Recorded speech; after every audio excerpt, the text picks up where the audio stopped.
All right.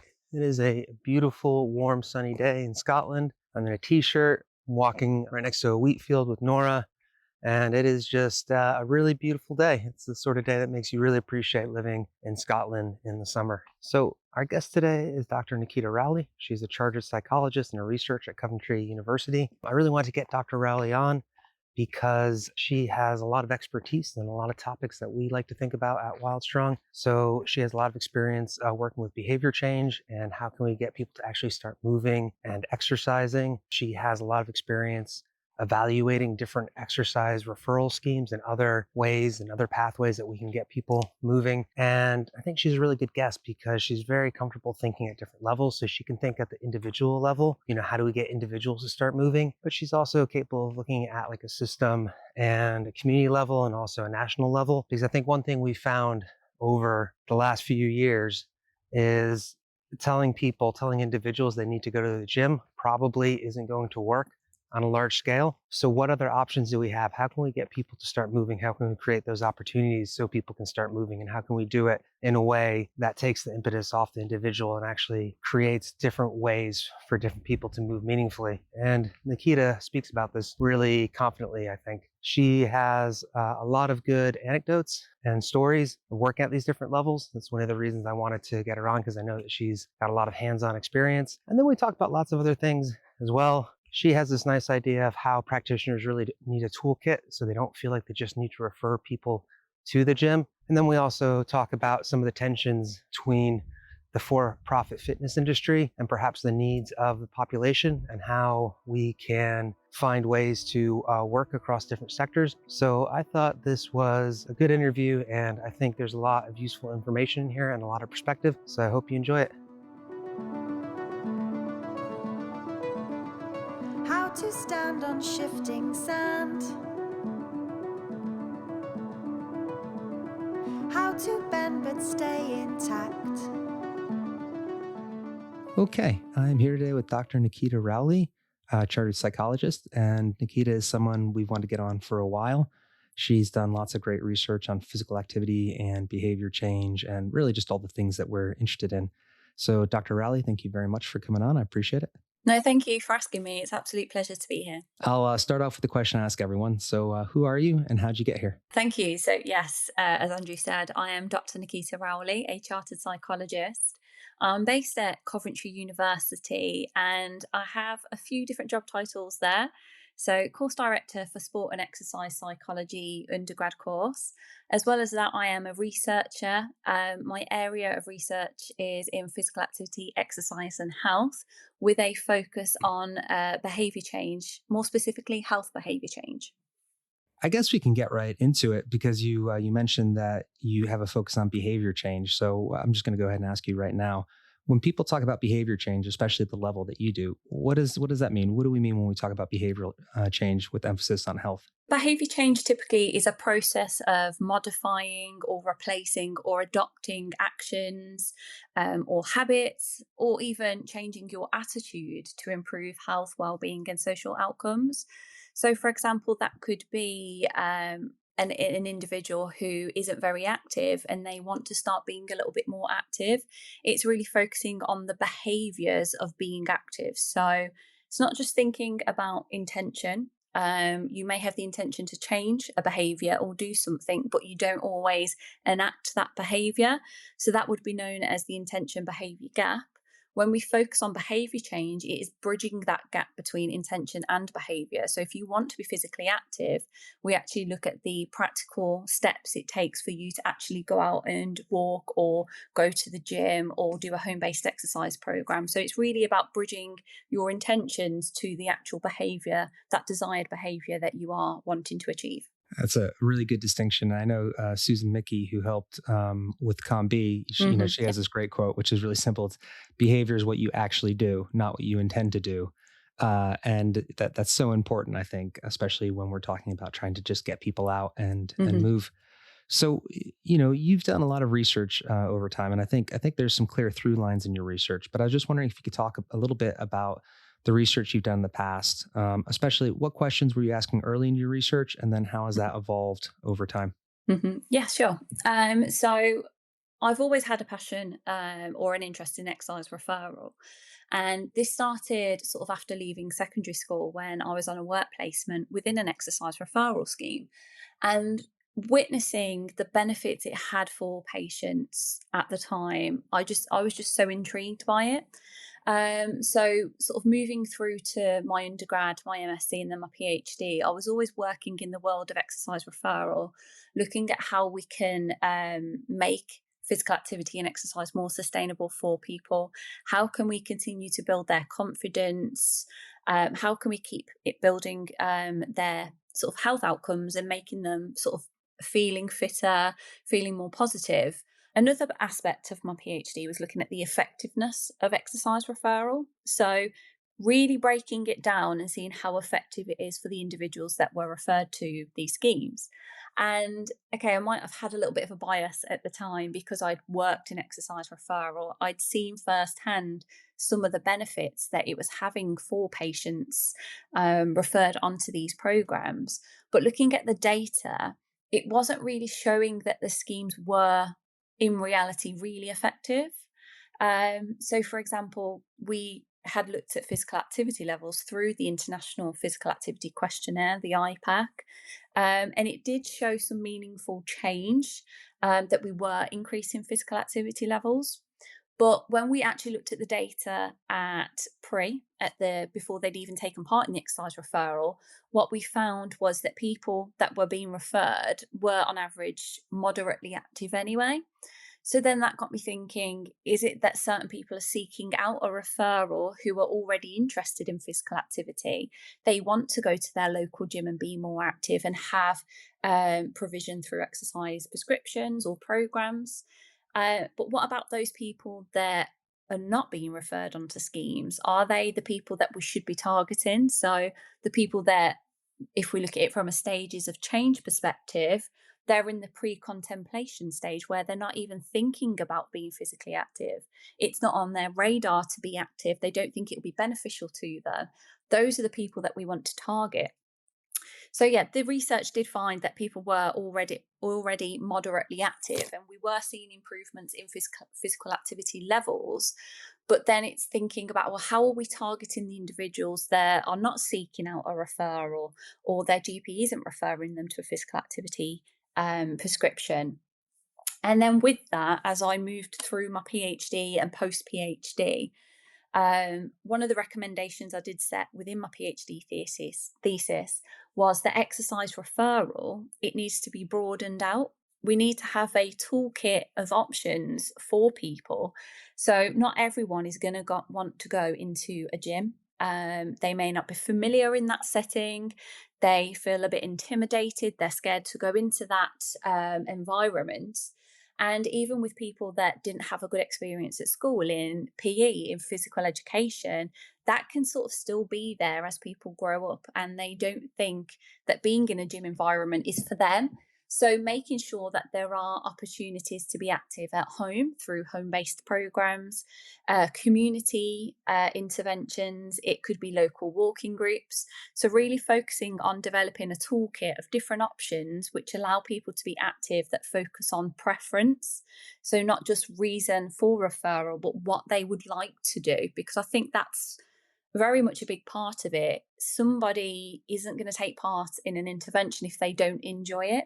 So we really need to focus on preference around what they would like to do and what they find enjoyable. So taking that forward post PhD, so sort of 2020 onwards, my focus was on how can we broaden this into physical activity pathways. So, how can we get more people to be connected to physical activity opportunities in the community? It could be through leisure centres and fitness through gyms, but as an add on. And it could also cover things like gardening clubs, walking clubs, referring to parkrun. So that was my focus then, moving on to sort of physical activity pathways. And then thinking more recently, I've been thrusted into the world of GLP-1s. So how does a physical activity pathway fit in within a GLP-1 user and what they're doing to do, in terms of their behavior change? But yeah, I'm sure we'll go into that in a lot more detail. Yeah.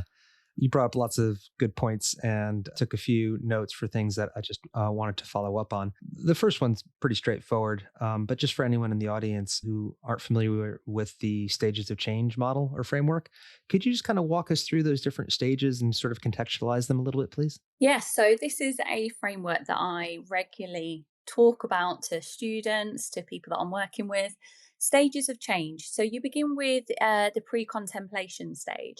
This is typically when an individual isn't even thinking about moving, they're not contemplating any change at all. We then move on to contemplation. So, this is when something happens that then makes them think about actually, maybe I do need to change something. And I will provide an example in a moment. They then move on to the preparation stage. So it's where they start preparing to change a behavior. We then move through to action where they actually start doing this behavior. Well, it's always important to remember that a person can potentially exit at any point. When we say that, we mean they could potentially relapse. So they could start going to the gym and then they stop going. Something may have happened, but they can then still join back within that circle of stages of change. And that could be potentially at the contemplation stage. It could be that they go straight back into action.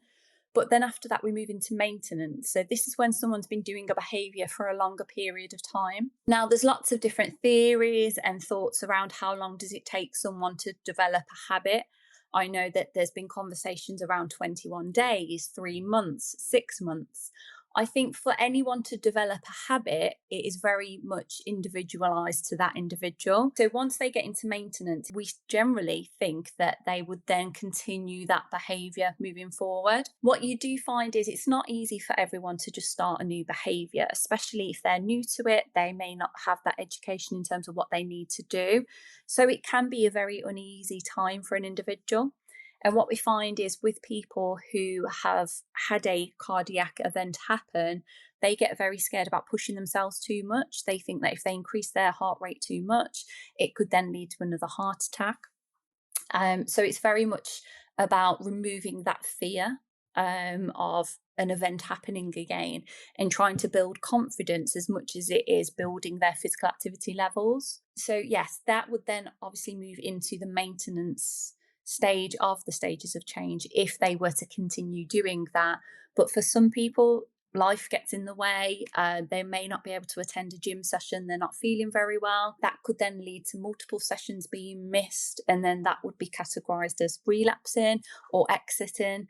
But then there is still the opportunity to get back into the action and maintenance phase by then going back to the exercise prescription or going back for that daily walk. And one thing I do say to people is don't be harsh on yourself. So if you plan on going to the gym, I don't know, say 2 to 3 times a week, or you plan to go for a walk every other day, if it doesn't happen, you haven't failed. It's just that something has got in the way, something stopped you from going, but you can still pick up that habit and go for that walk tomorrow or go back to the gym next week. As long as you are aware of maybe those little slip ups and you know how to get back on track, for me, that is the main thing. Yeah, it's interesting with, isn't it? I think it's very easy to catastrophize or, fall into these all or nothing ways of Yeah. thinking. It's one of the things we notice when we work with, various members and clients and participants as well, is that people are so afraid of like, oh, if I miss one thing or if I mess up once, Hmm. it's all over, rather than looking at sort Yeah. of this like accumulation of progress over time. And it is interesting how people can sort of fall into that. The other thing I want to follow up on is just what you were saying about if someone's had a cardiac incident, Hmm. how it can sort of create this fear avoidance cycle. We see in fear of falling cycles or Hmm. pain avoidance cycles or all these things where we sort of see these contraction cycles that can happen in people's lives when they have Yeah. a fear, and it prevents them from engaging in all those activities that would actually be beneficial for them. And that there Yeah. is so much fear. I think when people want to start engaging in a new physical activity habit, whether it's lack of knowledge or embarrassment or whatever. So it is interesting that, it is important to think about these on different levels. One more thing from the previous question I want to follow Hmm. up on, just because I think it's a good term to just define or thinking about. You mentioned looking at this idea of pathways. Can you talk about this terminology, pathways? Because I think it's a really useful term to be familiar with. Yes, completely. It is so broad, and I could be here all the day talking about pathways. But when I refer to physical activity pathways, for me, it's more so the connection between healthcare and potentially the physical activity sector or community sector. So, how can we get people referred or signposted by healthcare professionals to local opportunities to be active? And that has been some of my work recently, is looking at healthcare professionals and their perspectives. Some healthcare professionals are very clued up and they're fully aware of all the opportunities in their local area that they can signpost people to. But other healthcare professionals have no idea of what is local. And some of the work that I've done is focus on the terminology that's used. So, referring an individual may sound more in a more formal process, whereas signposting is a little bit more informal, and that could be just telling someone about an intervention. And those terms are used intermittently by healthcare professionals.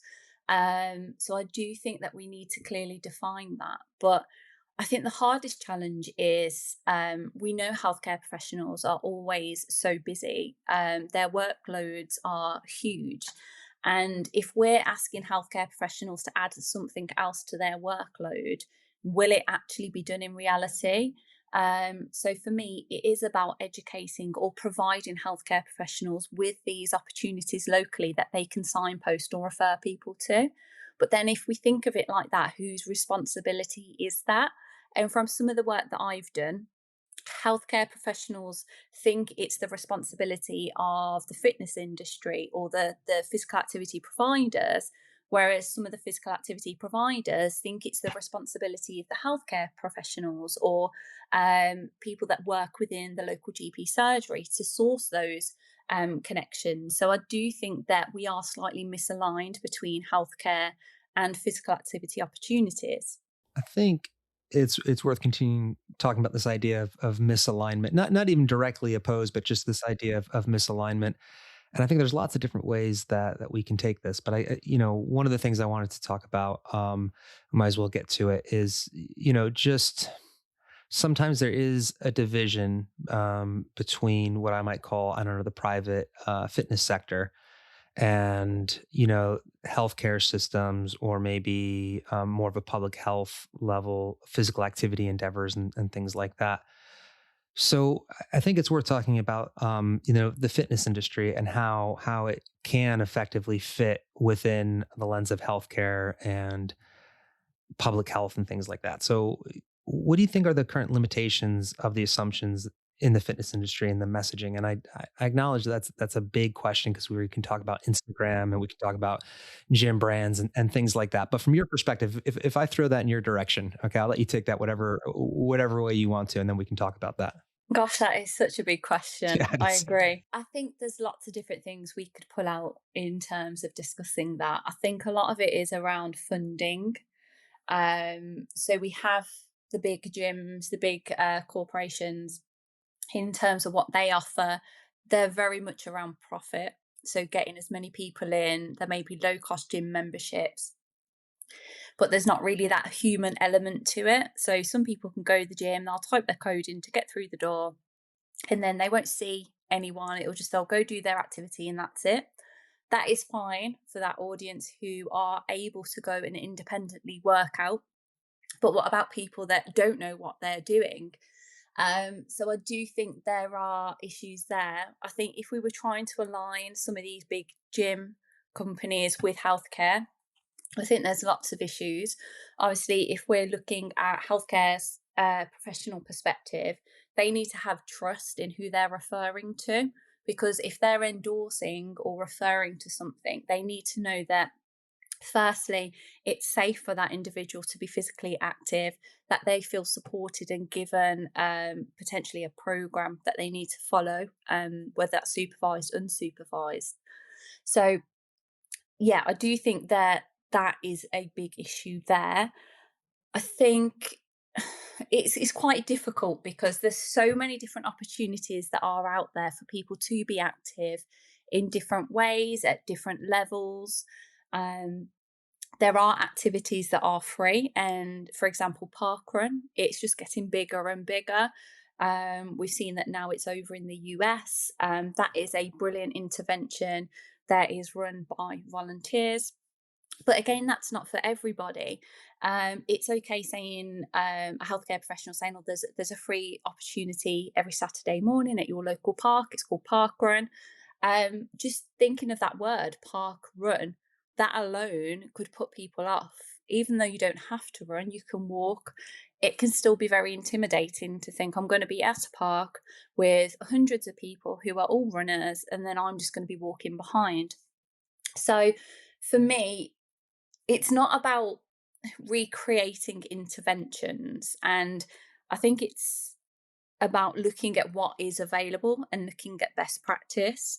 So I don't think that we can ask these big gyms to start creating interventions that be tailored for everyone, because it wouldn't work.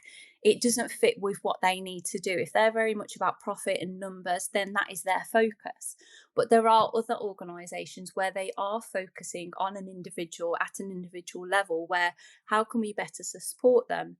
How can we get more people into fitness or physical activity? And I think, touching on that, there's a lot of overlap in terminology. So I always say this to my students in the sort of first year: is physical activity, exercise, fitness, are they all the same thing? And we have a massive debate about it. And to begin with, they're like, yep, it's the same thing. I'm like, right, no, it isn't. So if we're looking at fitness, exercise, physical activity, they're all different things. And we need to be careful in terms of how we use these words when we're trying to encourage people to be active. Now, fitness can be a very overwhelming word, especially for somebody who may not have their best fitness. But if we really break it down, if we look at physical activity, for example, that's defined as any sort of like bodily movement produced by skeletal muscles that consumes energy. So that could include activities like playing, traveling, doing household chores, working. Whereas exercise, it's a little bit more structured, it's planned, it's repetitive physical activities that have been designed purposely to improve or maintain, say, physical fitness or health or well-being. So when we are looking at those so there will be an audience of people that maybe not know how to be active. They think that they have to go straight into the gym, they need to do an exercise program. That isn't always the case to begin with. It's just focusing on daily movement. So really focus on the physical activity they already do. So it could be they walk to work, or if they want to increase their physical activity, it could be that they park further away in the car park and walk a little bit further, or get off the bus to stop before and walk in. It's really about looking at how you can integrate physical activity with minimal effort to then start building on that.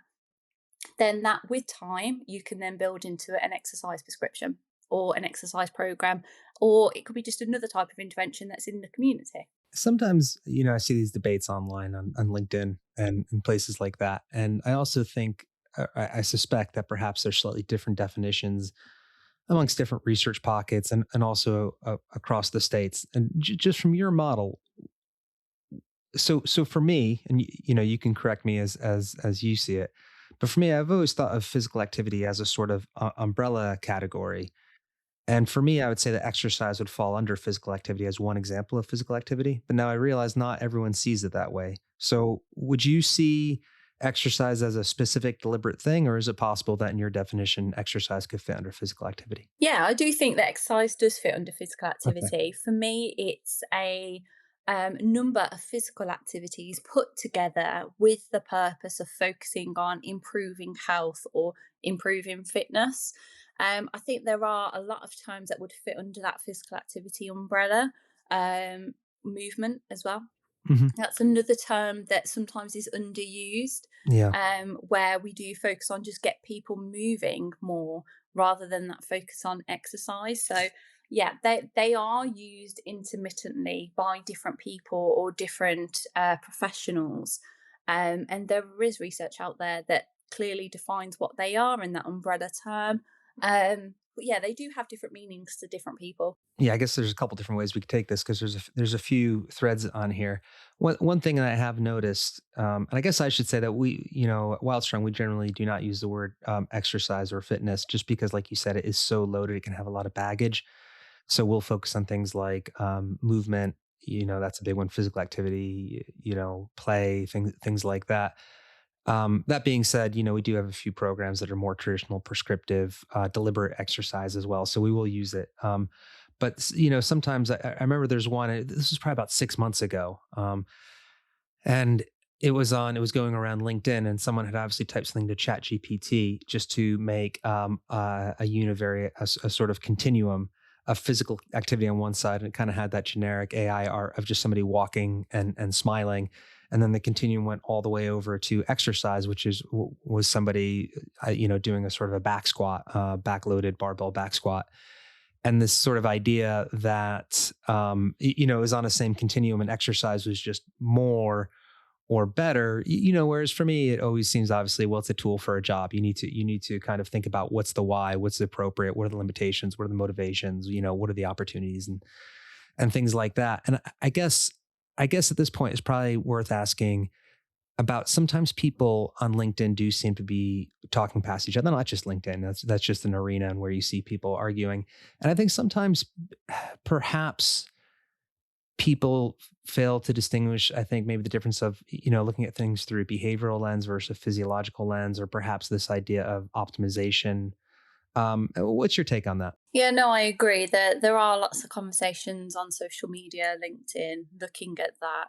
I think it depends on what the outcome is that is required for that individual. I don't think optimal exercise programs will be for everyone. I think for some people, we need to start looking at minimal dose. So, what is the minimal dose an individual needs to do or should do just to see benefits in their health? So, that could be looking at how to reduce blood pressure, and it could be a 4 week program where they take part in physical activity a couple of times a week. They will then, after 4 weeks, start to see changes or reductions in blood pressure. So it could be that for some individuals, it's not the optimal, it's more so the minimal dose that they are happy to sort of adhere to that will start to see those benefits. But what we do find is, if someone is taking part in sort of this minimal dose approach, is that with time they'll start to may enjoy the physical activity. They notice that they're capable of doing it. Their confidence increases, and with that, they want to continue being more active. And they may then pursue other activities. They may then go into a bit of an exercise prescription route, or it could be going to the gym. So I think to get people started and not to overwhelm people, it's very much looking at that minimal dose. So what can we get them doing now, and how can we build on that? And then in time, it could lead to that optimal exercise program stage where we think, right, this is the best sort of program you can do that you will see the most benefits from. But I think if you're asking an individual who's not active to really start at that optimal exercise program, it could be very off-putting for them. Yeah, I think that's a really good point. I mean, my own personal bias is I'm always wary of the word optimal anyway, because I think there's so many different factors, and it's it, you know looking at, like, for example, like the biomechanics of what's the optimal gait pattern of someone walking. This is a silly example, but I remember reading a paper last year where they talk about, well, what is the why of walking? Are you walking for speed? Are you walking while carrying groceries? Are you walking because you want to look cool? Are you walking because you don't want someone to pick on you? Are you walking to show someone that you're all these silly things, and it's like it's impossible to quantify. But I definitely think you're right in that, obviously, there are certain things that are gonna be more appropriate for people's goals or their needs, and I think it is important to make sure that those match up. You've obviously done a lot of work on exercise referral schemes, um, and there's really two questions I want to ask. And one of them is, does everyone need to go to the gym? And then I'll give you a follow up after that. No, I don't think everyone needs to go to the gym. I think going to the gym is hugely beneficial for you. And most exercise referral schemes do take place within that leisure centre environment. So whether that's in the gym, whether it's in a studio and it's kind of like aerobic group sessions. So I don't think everyone has to go to the gym. I do think there are other ways to be active and see the benefits of that. So no, I don't think everyone has to think about, oh, I need to be in the gym and that's the end goal. I think it's really important to look from an individual's perspective. So why do they want to be active? What is it that they want to get out of it? And for some people, I know I've worked with a lot of old adults, um, and their main goal was to interact with other people, so reduce social isolation, loneliness, and that was their end goal. So for them, a walking group, a local walking group, that was where they wanted to be, and they weren't interested in going to the gym. So, no, I don't think everyone has to go to the gym. So my follow up on that is, and I had a lot of questions I was going to ask you about exercise referral schemes, but you answered a lot of them at the top of the interview. But I did have a question, and it was one of the last questions in that series, and it's just, I guess, from an implementation science perspective, what kind of general statements can we make about interventions that seem to have long-term significant effects or seem to be sustainable? So, like with all the work you've done on exercise referral schemes, what are some key features that we see on ones that we can consider successful or effective? So, for me, what I've seen is that exercise referral does increase physical activity levels. So, whether someone starts off with very low physical activity levels, moderate, that by completing it, they are still physically active. And it can be used as a sort of catalyst for change. So, it gives an individual the opportunity to take part in a program, which is typically, say, for example, 12 weeks. We have some schemes that are a bit less, some that are a bit more, but on average, they're around 12 weeks. It allows the individual to use those 12 weeks to have a go at different activities that maybe they've never done before. And okay, most of the time they are based in the gym. But for me, I think it's important that when you're asking them to lift a weight or a dumbbell, it's linking it to what they do in everyday life. So by lifting this, you're going to be able to maybe carry a little bit more shopping than you used to do. I had one individual that I was working with for some time. It was an elderly gentleman, and it was through cardiac rehab actually. And his main goal was to just get up the top of the ladders so he could clean his windows. So over 12 weeks, he didn't have confidence. He was like, after my heart attack, I'm really scared to go up the ladders. I don't feel like I'm strong enough. So over 12 weeks, I designed a program that really focused on building his confidence, but focused on how we can get him to that top of the ladder. So I really broke those actions down that after a couple of weeks, he got the ladder out, moved it out to the front, and we focused on like how he felt at that point. And by the end of the 12-week program, he came back in and he said, I've cleaned the windows. And you could see this change in his face. He was so confident and he was able to move more and he felt stronger. But really relating it to things that people do in everyday life, I think is really important in terms of an exercise referral or a prescription of exercise. Yeah, I think that's so important. I think sometimes it can fall through the cracks as well. I think that, obviously collecting data is hugely important. And, it's very good to have quantifiable results, whether it's, in lower body, leg strength or grip strength or, whatever it is, sit to stand, things like that. But it's all those little stories. I think you're right that make it really, really meaningful. The sort of tying into to people's lives. When you were working with him, did you actually have a ladder and you were specifically doing that, or were you just giving him tasks and things to help build the confidence?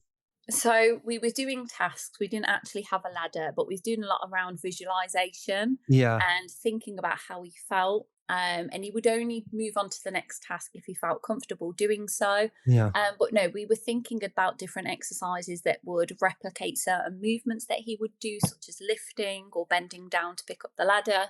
But as I have a sort of that psychological background, I really brought that into this and focused on like the visualization, thinking about goal setting and action planning. So, how can we break down this task into smaller chunks that seem more manageable?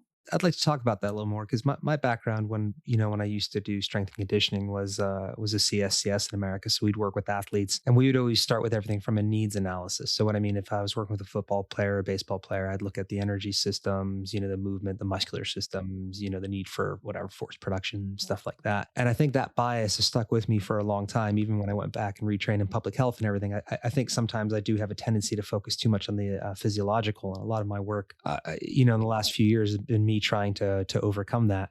So can you just talk a little bit more about, really the psychological side of things that I think if anyone's listening to this and they're very comfortable looking at behavior, well, not behavior change, they're very comfortable looking at exercise through a physiological lens, and they're only looking at things like the exercise or the intensity of the workout and things. What are some things that, just practitioners can think about, just to kind of help perhaps make something more inviting or more effective or more sustainable? Yeah, I think it's really important to focus on the psychological aspect, and it's very easy for that to get lost within all the noise of physiological outcomes, measures, in terms of getting more people active or stronger. But I really do think, sort of, initially meeting with an individual is get a sense of their confidence. How do they feel? Their well-being. What are their goals? And for me, when I have worked in exercise referral schemes, the only option we ever had was an exercise program in a gym setting. And when asking an individual, what are your preferences or what do you enjoy? And sometimes you have to really tease that out. And it's trying to think, can we cater for that? And it's not always feasible. If you're working in intervention and that's the only intervention there is and you can't offer nothing else, it can be difficult. But I think there is a lot of opportunities across the country and people being very sort of innovative in terms of what they're offering and thinking outside of the box. I think having an option where an individual can do other types of movement, for example, or physical activity, it allows them to try these different options to find something that suits them. And there's no one size fits all with any physical activity, exercise intervention. And looking at this from a psychological perspective and even a behavior change perspective, it's very much individualized to that individual. They'll have certain preferences, they'll have certain interests, they'll have certain reasons why they're taking part. There may be barriers or enablers that work best or don't work for them. So I think it's very much looking at the individual as an individual, not just as another number through the door or another person to do an induction with, and just seeing how they feel. And if it's around, for example, confidence, it's thinking, right, okay, how can we build their confidence? Because focusing on confidence can be so rewarding. As I said in that previous story with the elderly gentleman, just seeing the change in confidence to me was a brilliant outcome. Okay, maybe physical activity levels didn't change too much, but just having or seeing someone's mindset completely change to me from a psychological point is a win. And for some people that maybe just focus on physiological, just seeing changes in perspectives or behaviors or attitudes isn't always seen as a win. Whereas I think it's really important to think about that. And if someone's confidence has improved or they're now more open to try new things, then that is completely a win. Yep. The more time I spend doing things like this, the more I realize just looking at the behavioral factors are just so important, especially for this idea of sustainability and just long term changes. Um, it's You've mentioned something that I've been thinking about as well a lot. We've been talking about the need for individualization and need to sort of tailor to people's needs. But I'm also wondering about pulling back a little bit, and what I mean is I think it is great to meet people where they are, especially in terms of tailoring interventions and just tailoring, any kind of helper program. But then I also think about like scaling it up to more of a population or maybe community level, society level. We could pick different levels. What are some big changes that you think we can make as a society, whether at a governmental or even cultural, that would just sort of make some positive changes in people's opportunities to move and get people moving more and increase their confidence? Because it does seem like for whatever reason, there are a lot of people who either don't know what the options are, don't have the knowledge, or maybe have that fear. You're talking about the narratives, people who had a bad experience in PE. So rather than trying to meet everyone on an individual level, what are some things that we can do at a larger scale? Gosh, that's such a big question. I There are know it's a so big many question. things. Yeah. Yeah, there are so many things that could be done. Um, One of the main factors is around affording having the money to do it, to take part in an intervention. Things cost, and with the way things are at the moment, everything's getting more expensive. It could be a gym membership, or a tennis class, or membership to local community. They're the first things that tend to go, because some people don't see them as vitally important. They'd rather spend that money on going to the shops, getting food for the family, which is completely understandable. So I do think even funding now for interventions, it's getting harder and harder to get the funding. So I don't see that something that we're gonna get rid of anytime soon. Everything costs people's time. So I do think that is a huge issue, which is just going to be ongoing. And there's lots of initiatives and organisations that do have the funding, and they can offer sort of subsidised costs or free opportunities, which is good. Um, I think looking at it from a community perspective, an intervention that is aimed at older adults is not going to be suitable for younger adults, or it's not going to interest them. So it's thinking, well, how can we get more people in the community active or moving together? And I think it's really important to include people from those communities in sort of a co-design approach to developing something. So, for example, we as researchers or physical activity professionals can develop the ideal intervention, but will it work for the desired population? So for me, it's really important that things are co-designed or maybe piloted with a certain population, get their feedback and look at, well, actually, can we amend this so it's more suitable for that population? And I think that is happening more and more within intervention design, especially with researchers. We're seeing more PPI, which is public patient involvement. Co-design is another buzzword that we are hearing more and more. But it's great to see that more people, more patients, more end users are being listened to in terms of what they want to see, and things like that are being embedded within interventions. What are some revelations you think that have come out of co-design? Um, because I think so often when people sort of are coming with a top-down, what do they call parachuting in kind of intervention, and then they see that things don't work for whatever reason, just certain factors that perhaps researchers or academics hadn't considered.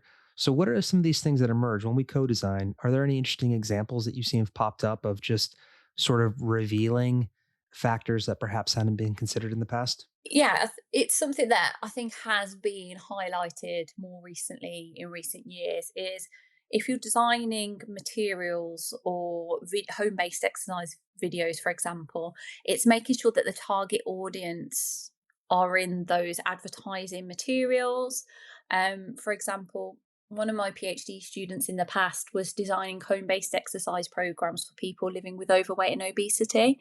And part of the co-design process was where we were designing these videos. But through the PPI, the patients were saying, well, they want someone to represent them within those videos. Because if they can see somebody who is already living with overweight and obesity and they're taking part in the activity, they're more likely to do it. They don't want someone who is slim, they're into fitness. They want to see people who are from the same sort of target population within those materials. And I think that also links back to sort of exercise referral.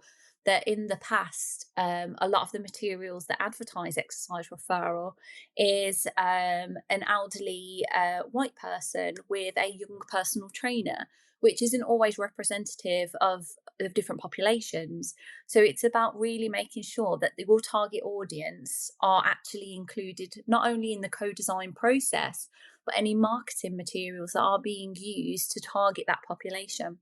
Yeah, that's a really good point. And here I can also see a tension between profit-driven fitness organizations, where if they want to present something as aspirational, then they're probably going to show people who look wealthy and young and already fit, et cetera. And you see how there could be some tension there. What just going with the same thought, what other barriers do you think have emerged, that perhaps were not barriers that have emerged, barriers that have been revealed that perhaps wouldn't have been obvious had we not done a sort of co-design process, or just lessons that have come out of some of your research in terms of just other what are some other missed opportunities or some other physical, social, emotional, environmental barriers that perhaps stop people from engaging in these sorts of activities? I've got a few things that I could talk about here. So linking back to the home-based exercise programs, when we were designing them, we thought, well, it's home-based. Anyone can do it in their home. But what we were finding was that people didn't have the room to actually do the exercises. So it's looking at it from an environmental perspective within someone's home is that, okay, they may have what we would say is the space to be active, but there are things in the way. So they may have a small living room, they may have children running around, they may have a coffee table in the middle. And it's about sort of environmental restructuring within the house to do that. If we look at this from a different perspective, as in interventions in the community, we may have organisations that create interventions that are seen as community based, but then for some individuals, they can't physically get there. They may not drive, it's not actually that close to where they live, so they can't walk because maybe they just can't walk long distances. They may not be able to afford transport. So even though we have seen a rise in community based interventions, they're not in the vicinity of that individual. Well, not for everybody. So there are concerns around that being community based, but actually not that local to an individual who it should be targeted at. Yeah, accessibility is such an issue, and there's so many things I just never thought about. I just, another example of things that never occurred to me or wouldn't have occurred to me a few years ago is, being just being, a white guy who's not like a big guy, but also like I'm not small either. And just never feeling intimidated walking down a street, not have to worry about whether or not a sidewalk is well lit. All these things that just wouldn't have occurred to me, or even moving to the UK and not realizing how dark it gets here for 5, 6 months out of the year. So it's almost like for most people, parks aren't even accessible. If you get off work, even if you get up at 4 p.m., it can already be dark out. So it is interesting to see these different barriers that emerge that aren't always obvious. We're getting towards the end, and there's a few more questions I want to ask you. So one of the things I want to talk about is a recent project, some research you've worked on moving together. The full title is "Moving Together: Improving the Pathway Between Health and Activity by Removing Barriers Associated with Risk." Can you just talk a little bit about the why behind that research? Yeah, so I was involved in one of the earlier iterations of the physical activity for health pathway. So this was a project funded by Sport England, and I was working with Move Consulting on developing a physical activity pathway. So that kind of come from the recommendations from my PhD, having conversations with different professionals, including Move Consulting, about how can we expand this offer to include more physical activity opportunities. So we were awarded this funding in early 2024, I think it was, where we had a range of stakeholders who were part of best practice groups. So we would look at different elements of a physical activity pathway. So looking at recruitment, how do people get referred into a pathway or signposted? We would look at the opportunities that are on offer within this pathway. What were the exit routes? So if an individual went through a program or an intervention, where would they go then? Would they just stop and would they be expected to continue doing whatever it is they were doing? So how would we support them in their exit route from that formal intervention? And that project ended sort of last year, and it then evolved into looking at pathways and looking at the barriers and removing risk. So that has now transformed into this massive document that's been created that focuses on trying to get more people active more often.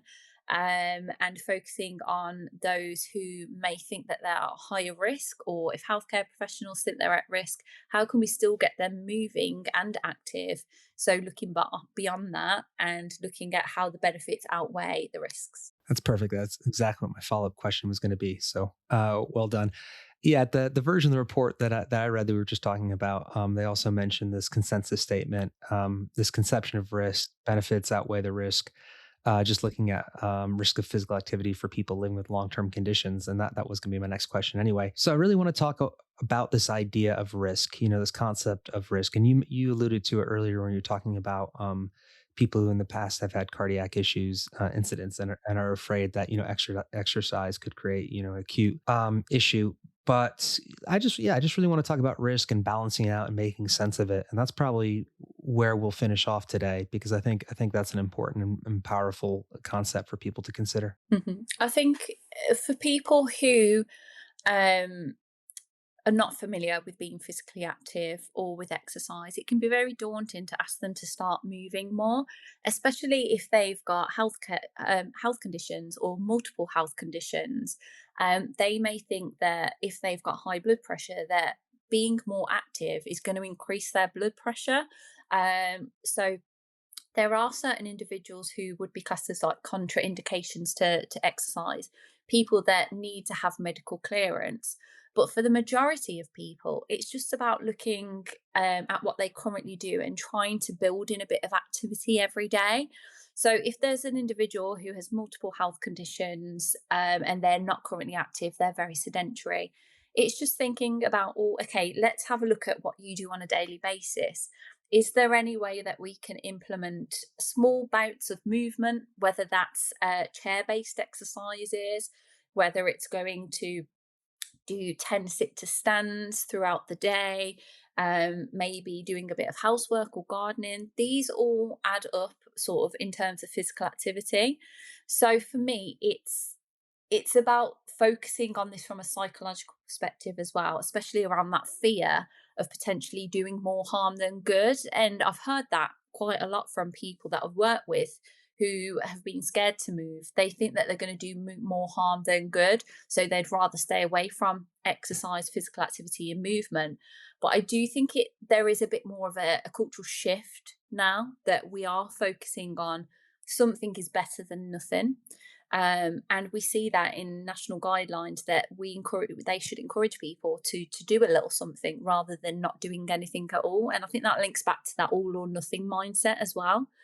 And I think it's about empowering individuals to think about physical activity as something that will improve their health, not potentially hinder it. Um, and I do think we need to make sure that we're educating individuals with what they can do safely. So going for a walk, as long as you've got mobility, should be okay. For those that don't have mobility, we may want to look at doing chair based exercises at home, so a home based program. But it's really important to focus on those myths. So I think for individuals that think being active is going to cause more harm than good, we need to focus on myth busting and saying, right, okay, why do you think it's going to cause more harm? And really breaking it down. And I think that will then break down to that fear of maybe causing something to happen. So I think that is something that really needs to be targeted. It's empowering individuals, it's breaking down the myths. And I think it's vitally important now within the world of social media. We have a lot of noise. There's a lot of people talking about certain things, and it's very extreme. So we see individuals that will go into supermarkets and they'll pick up chocolate bars and they'll just say it's full of all these rubbish things, seed oils and whatnot. And it's very extreme. And with food as well, it's very much everything in moderation. But I think that principle, that concept can be used within physical activity. For someone who is scared to move, it's very much in moderation. So we're not going to get someone up that is currently inactive. They've been inactive all their life and ask them to run a marathon. We're just asking them to start moving their body a little bit more and listen to their body. So Are they starting to get a little bit hot and sweaty? Can they feel their heart beating a little bit faster? Can they string a full sentence together? And it's those markers that I think we should be encouraging people who are scared to move for whatever reason to really focus on. Yeah, I think you're right. I think this idea of myth busting and then also just sort of meeting people where they are and giving people an opportunity to gain some familiarity with it. And it is amazing how, as you said earlier, people can sort of get this momentum. Sometimes movement can beget movement. There are all these complex barriers to why people aren't engaging in something. But Hmm. if you can get them to start, it's amazing how things like confidence can increase. And one of the things I always see is people who say, "Well, I'm not really competitive. I don't really like that," Hmm. which is fine as well and good. I don't think of myself as competitive, but you do see that once people start to gain a little bit of confidence, suddenly they start looking over and they're seeing what their friends are Yeah. doing, or whatever. You realize they take a bit of pride in it, and all of a sudden, there those self narratives, those life stories really change. And it is great to see that shift when people say, "Oh, well, I'm not really into moving. I'm not really into exercise." So all of a sudden they change that story and they say, "Oh, I walk every day," or, Yes. Yeah. it is great to see. I guess really just last question, because we're just coming up on the hour now. So what are some future projects you're working on, and what are some things that you're optimistic about for the future? A project that I'm working on at the moment is looking at GLP-1 users and how we can integrate behavior change within sort of the program or sort of the wraparound support that they are given. So what we're noticing is there's been a huge rise in GLP-1 uptake, which are weight loss injections. But a lot of the time, people are given weight loss injections without any behavioural support. In my eyes, the behavioural support is the main intervention in terms of getting people active, eating better, focusing on their sleep, reducing sedentary behaviours. But people think they'll take this injection and that will solve everything, which in reality it doesn't. What we're seeing is now that when people have lost weight using GLP-1s and then they stop the injections, that weight gain does come back within 1 to 2 years.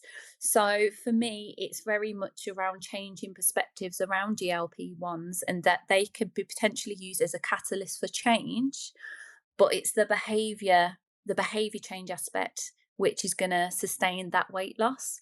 And I think for me, very much focused on behavior change now for over 10 years.